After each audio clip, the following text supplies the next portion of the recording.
نحمدہ و نصلی علی رسولہ الکریم، اما بعد۔ عزیز ساتھیو، ملک کے اندر دو قسم کے قانون نظر آتے ہیں۔ ایک نظر یہ آتا ہے کہ اگر کسی نے تبدیلی دکان کا بینر لگایا تو اس کے اوپر پرچہ درج ہو جاتا ہے۔ اگر کسی عالم اور کسی خطیب اور مفتی کے بیان کے لیے کسی نے کوئی بینر لگایا تو پرچہ درج ہو جاتا ہے۔ اور دوسری طرف نظر آتا ہے کہ پورے شہر کی کوئی گلی، کوئی کونا، کوئی بازار، کوئی کوچہ، کوئی پارک، کوئی سڑک کا کنارہ، کوئی جگہ ایسی نہیں جہاں پبلک ہو۔ ہر پبلک جگہ پر، یہاں تک کہ دیہاتوں کے اندر، شہروں کے اندر، ہر جگہ ایک قسم کے بینر لگے ہوتے ہیں جو موسیقی کے پروگرام کے ہوتے ہیں یا وہ سرکس کے پروگرام کے ہوتے ہیں، اور اس کے اوپر کوئی پرچہ درج نہیں ہوتا۔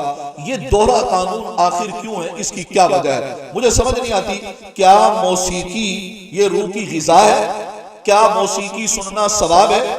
حدیث کے اندر آتا ہے، حضور علیہ السلام نے فرمایا الغناء ينبت النفاق كما ينبت الماء الزرع، فرمایا کہ گانے سننا یہ تو نفاق کو پیدا کرتا ہے، یہ دل میں ایسے نفاق کو اگاتا ہے جیسے پانی کھیتی کو اگاتا ہے۔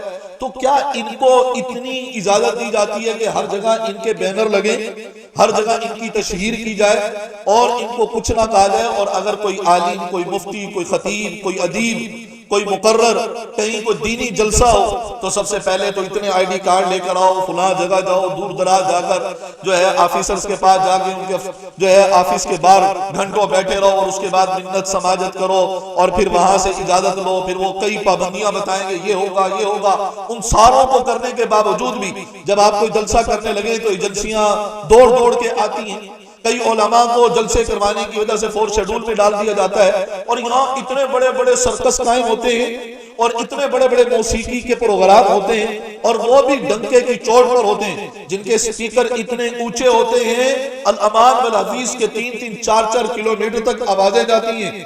اور الامان والحفیظ کوئی گھنٹے 2 گھنٹے کا پروگرام نہیں ہوتا، صبح 3 بجے تک، رات کے 3 بجے تک پروگرام ہوتے رہتے ہیں۔ مجھے سمجھ نہیں آتی آخر یہ دوہرا معیار کیوں ہے؟ حالانکہ موسیقی کے اوپر تو حضور علیہ السلام کا فرمایا گانے گانے والے کی تو نماز قبول نہیں ہوتی، کہیں فرمایا یہ ان کو ملعون ہے، کہیں فرمایا کہ جس کے پاس گانا گانے والی موجود ہو اس کا نماز جنازہ نہ پڑھو، کہیں فرمایا گانا سننا یہ معصیت ہے، ان کے پاس بیٹھنا فسق ہے، اور گانے سے لطف اندوز ہونا میرے پیارے پیغمبر نے فرمایا کفر ہے۔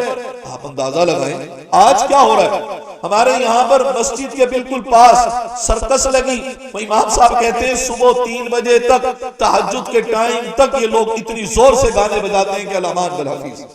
لوگ کہتے ہیں ہمارے بچے رونے لگ جاتے ہیں ان کی آوازیں سن کر، اور ان کو باقاعدہ قانونی طور پر اجازت دی جاتی ہے، ان کے بینرز لگے، انہیں کچھ نہیں کہا جاتا، ان کے اوپر کوئی پوچھ گچھ نہیں ہوتی۔ یہ سمجھ سے بالا تر چیزیں کہ آخر ایسا کیوں ہے، یہ دوہرا قانون کیوں چل رہا ہے؟ آپ کہیں گے دوہرا قانون تو ہمارے صدر صاحب نے بھی بنایا، ہمارے چیف آف آرمی نے بھی بنایا کہ ان کو تا حیات جو ہے وہ استثناء مل گیا۔ عزیز ساتھیوں، وہ بھی قرآن حدیث کے بالکل خلاف ہے۔ بلکہ قبیلہ مخزوم کی ایک عورت نے چوری کی، سرداران قریش نے حضرت اسامہ سے کہا، حضرت اسامہ سفارش کے لیے حاضر ہوئے تو حضور کا چہرہ سرخ ہو گیا، اور فرمایا تم جانتے ہو کہ پہلی قومیں کیوں ہلاک ہوئی؟ وہ اسی لیے ہلاک ہوئی کہ ان کا امیر جب چوری کرتا تھا تو اس کو چھوڑ دیا جاتا تھا، اور غریب کرتا تو اس کو پکڑ لیا جاتا، تو اس کو سزا دی جاتی تھی۔ تو بھائی یہ تو قوموں کی بربادی ہے۔ صدر کو استثناء دینا یا کسی بڑے آدمی کو استثناء دینا، تا حیات دینا، یہ تو کرپشن کے دروازے نہیں، کرپشن کی فیکٹریاں کھولنے والی بات ہے۔ یہ تو قانون قرآن اور حدیث کے بالکل منافی ہے۔ آپ علیہ السلام نے تو فرمایا تھا کہ رب کعبہ کی قسم، رب محمد کی قسم، اگر فاطمہ بنت محمد بھی چوری کرتے تو اس کا بھی ہاتھ کاٹ دیتا، ان سے زیادہ تو کسی کا مقام نہیں۔ تو یہ استثناء تو پہلے شریعت کے مطابق نہیں۔ اور دوسرا، موسیقاروں کو، گلوکاروں کو ایک زمانہ تھا جب کوئی میراثی، ان کو موسیقار نہیں کہا جاتا، ان کو میراثی کہا جاتا، بھانڈ کہا جاتا تھا، کنجر کہا جاتا تھا، ڈوم کہا جاتا تھا۔ کسی کنجر، کسی میراثی کی، کسی گلوکار کی ہمت نہیں ہوتی تھی کسی معزز آدمی کے ساتھ وہ کسی کرسی پر یا چارپائی پر بیٹھ سکتا، وہ کنجر ہمیشہ نیچے بیٹھا کرتے تھے۔ آج آپ ذرا گلوکار کو کنجر کہیں، ان کو تو وہ پروٹوکول دیا جاتا ہے الامان والحفیظ۔ آتے ہیں تو لوگ ایسے ہاتھ باندھ کے کھڑے ہوتے ہیں جیسے بہت بڑے حاجی صاحب آ رہے ہیں۔ یہاں تو گلوکاروں کو وہ پروٹوکول دیا جاتا ہے جو شاید کہ کبھی کسی عالم، کسی محدث، کسی فقیہ کو دیا جائے، اور ان کے اوپر پیسے اتنے لوٹائے جاتے ہیں۔ الامان والحفیظ عزیز ساتھیوں قیامت کی علامات ہیں۔ یہ یاد رکھ لیں موسیقی روح کی غذا نہیں ہے، اگر یہ روح کی غذا ہے تو یاد رکھ لیں یہ شیطان کی روح کی غذا ہے، یہ قارون کی روح کی غذا ہے، یہ حامان کی روح کی غذا ہے۔ مومن کے روح کی غذا وہ تو قرآن کی تلاوت ہے، وہ ذکر ہے، وہ اللہ کے سامنے نماز پڑھ کے رونے کے اندر لذت ہے۔ یہ گانے سننا، گانے گانا یہ کنجروں کا، میراسیوں کا، ڈوبوں کا کام ہے، یہ مسلمانوں کا کام نہیں۔ اور مجھے انتہائی حیرت ہے یار، آپ لوگ یہ مجھے بتائیں، جو سننے والے یہ مجھے بتا دیں کہ آخر ان کے اوپر قانون لاگو نہیں ہوتا؟ وہ سپیکر ایکٹ کی خلاف ورزی کیا وہ نہیں کرتے؟ وہاں باون نگر کے اندر جو دھولا بچارا، اس کو سپیکر ایکٹ کے اوپر اٹھا کے 14 دن کے ریمانڈ کے لیے پیش کر دیا گیا، وہ منتیں کرتے رہے چھوڑ دو بھائی، ان کو چھوڑا نہیں۔ اور یہاں تو 3-3 4-4 کلومیٹر تک سپیکر ایکٹ کی خلاف ورزی ہوتی ہے، کوئی بولتا نہیں، بینر ہر جگہ آویزاں کیے جاتے ہیں، لگائے جاتے ہیں، کوئی پوچھنے والا نہیں ہوتا۔ آخر یہ دورہ قانون کیوں ہے؟ علماء کو کیوں اتنا دبایا جاتا ہے؟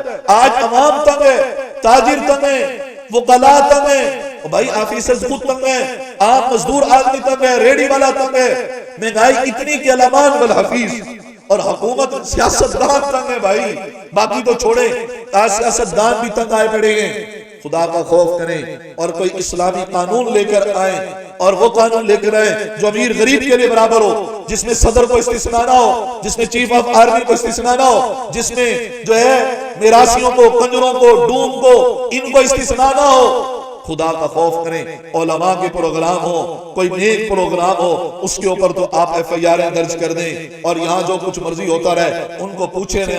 یہ بہت افسوس کی بات ہے۔ اللہ رب العزت ہمیں سمجھ اور عمل کی توفیق نصیب فرمائے۔